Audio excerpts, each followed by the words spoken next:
Did you have a nice morning nap? Oh, you having a stretch? He's looking all cute and tired and cuddly, but he has had me up for hours already this morning playing. Do you have Pabs? In case you're wondering, guys, his name is Pablo, Pabs, Pablito, Pablacito, Pappy. Like, the list goes on for all his nicknames so far. Like, the dog doesn't even know what his name is because we call him so many different names. Hello, little puppy.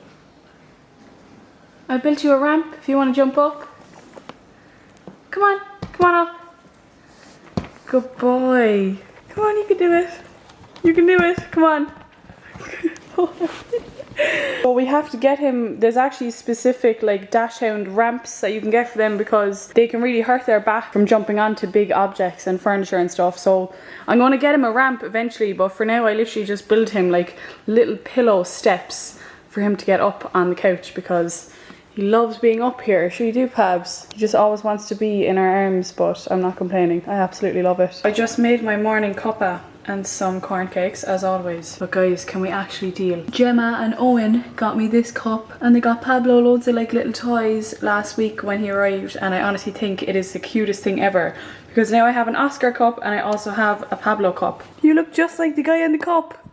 He looks nervous about it. So I planned on recording so many times this week, but honestly guys, having a puppy for the first week is draining, if you can't tell by Pablo's yawn. We're both very tired and it was just very hectic, so I didn't really get a chance to record. It's been just over a week now since we have him and he is almost fully toilet trained. Not completely, but he's almost there. And as tiring as it was this week, guys, Pablo is literally the best thing ever. So many people told me that like with mini dachshunds and dachshunds in general, they're very affectionate and they're really funny dogs, and that is definitely true for Pablo. He constantly wants to be in our arms, and if he's not in our arms, he's just doing something funny. But yeah, I'm hoping my Alphalete package arrives today. If it does, I will record a haul and like try edit and upload it as soon as I can. If not, I'm just going to bring you through a daily vlog today, guys. I also wanted to make today's video like a little bit informative and fitness focused, so at the end of today's vlog I'm going to be sitting down and giving you some tips on how to get lean and how to make it easier when you're dieting.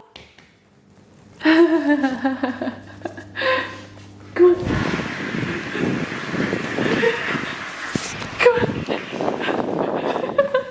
This is how I tie your remote before bed. Who's that? In the mirror? Oh.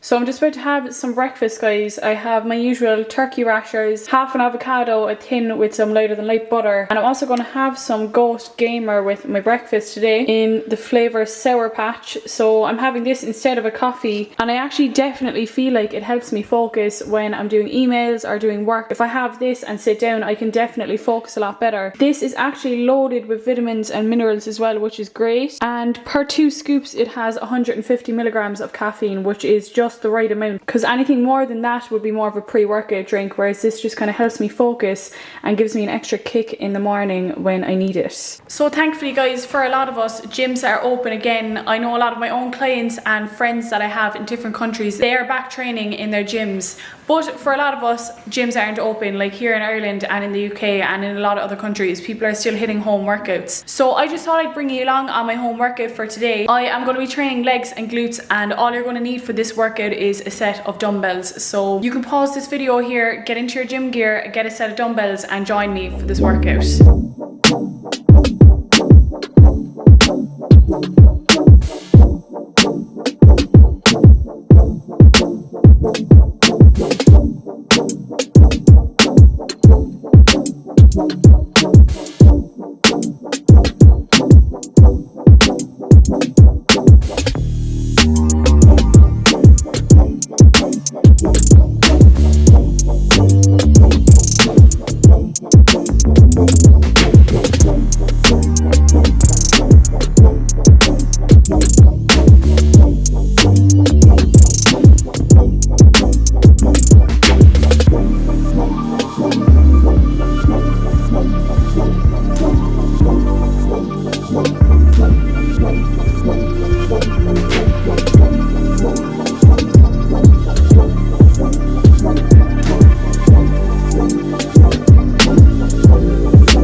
Okay guys, that is my home workout done for today, and I just went for a quick walk as well to get my steps up. Speaking of working out, my order is on the way for my next launch for my gym accessories. So in the next launch I'm going to have the lifting belts, which seem to be the most sought after product so far. I get a lot of DMs about them every day, especially since I announced that they're launching soon. I did order a lot of stock, so I'm hoping it doesn't sell out the way it did last time. I don't want people stressing about being able to get things. So I have a lot of stock on the way. I have the lifting belts, I have the cable cuffs, I have more booty bands coming, and I've actually made a slight improvement to the booty bands as well. So I've added like a little grip on the inside of the band so that it doesn't slide up and down your leggings. And I also have another new product launching, which are my barbell pads. I think I actually have a sample of the barbell pad in my gear bag. I'm just going to check now. So this is the design for the barbell pad, guys, and this is probably one of the products that I use the most out of everything that's launching. This and the lifting belt I kind of find myself using the most, especially for hip thrusts, because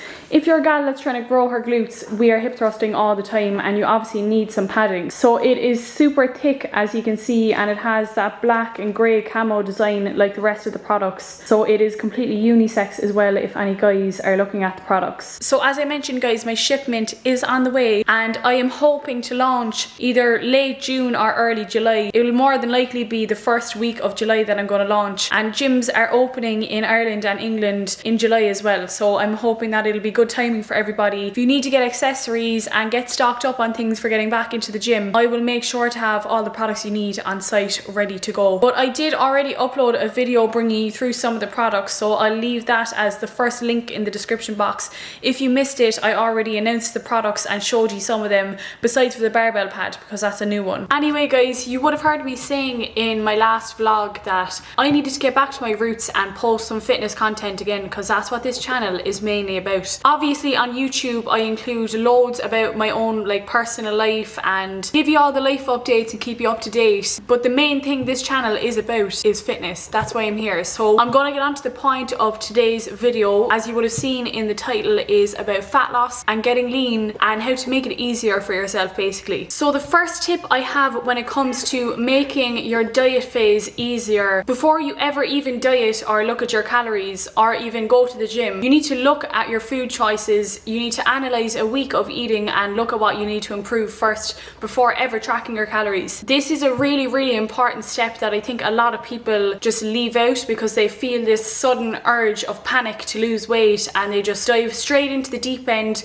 go straight into tracking calories and doing loads of cardio, and all of a sudden they overly restrict themselves and they end up nearly putting back on all the weight that they lost. You need to look at it as a lifestyle change instead of just going into a deficit. If you're someone that doesn't eat a lot of home cooked meals or somebody that enjoys takeaway and eats it quite often, instead of going straight into a diet, I would always recommend cutting these things down slowly first until you get to a point where you're happy to cook your own meals and you have a healthy relationship with food and a balanced diet. I think this is the reason a lot of people fail when they start a diet plan, when they go straight from eating loads of takeaway and drinking every weekend and binge eating straight into tracking their calories and being in a huge deficit. That is a recipe for disaster. You need to create better habits before you go into a deficit and before you start tracking food. Whatever you do, don't just dive straight into the deep end and completely change everything to do with your lifestyle all in one go, because it will come back to bite you. You need to do things gradually. You need to improve what you can on your own before getting a coach. And when you feel like you're in a place where you have self-control over what you eat, you're making making better food choices, and you're ready to commit, then that's the perfect time to get a coach and start tracking and take things a little bit more seriously. Another tip I have to make fat loss easier is to look at your activity levels, look at your NEAT, which is your non-exercise activity thermogenesis. That's an absolute mouthful, but what that basically means is the activity you do outside of training. Increasing your NEAT is something that will help hugely when it comes to fat loss, and it doesn't require that much effort. It's not like doing a very intense training session. It literally just means getting up and moving. And this is something that I learned a lot about when I was on prep, and something that I focused a lot on. My step goal was a huge part of my plan on prep, and I was really consistent with it. When I was dieting, I was doing 12,500 steps per day. I'm down to around 10,000 now, which is a lot more sustainable. Keeping your NEAT up will result in you burning more calories without having to actually work out, if that makes sense. If you're someone that has a desk job and sits for the majority of the day outside of your workout, I definitely recommend getting up 20 minutes earlier in the morning and putting 20 minutes aside in the evening to just get out and move, because it does make fat loss a whole lot easier. My next tip when it comes to making fat loss easier is to do it gradually. So this sort of ties in with my first point about not going straight into the deep end, but this goes more specifically towards your calories. If you start a dieting phase on really low calories, it will come back to bite you, and I can absolutely guarantee it. I see it time and time again where people lose a load of weight really fast, then all of a sudden they're absolutely starving and still have another 6 weeks to go in their diet. They can't drop their calories any further, they can't increase their cardio, and they end up literally just throwing in the towel and normally putting on all the weight that they lost. Starting off your diet phase on higher calories gives you so much more room to play as you progress and as you get closer to your end goal. Some of the positives to keeping your calories high at the start of your dieting phase are that your performance will be a lot better, which will lead to you preserving a lot more muscle tissue than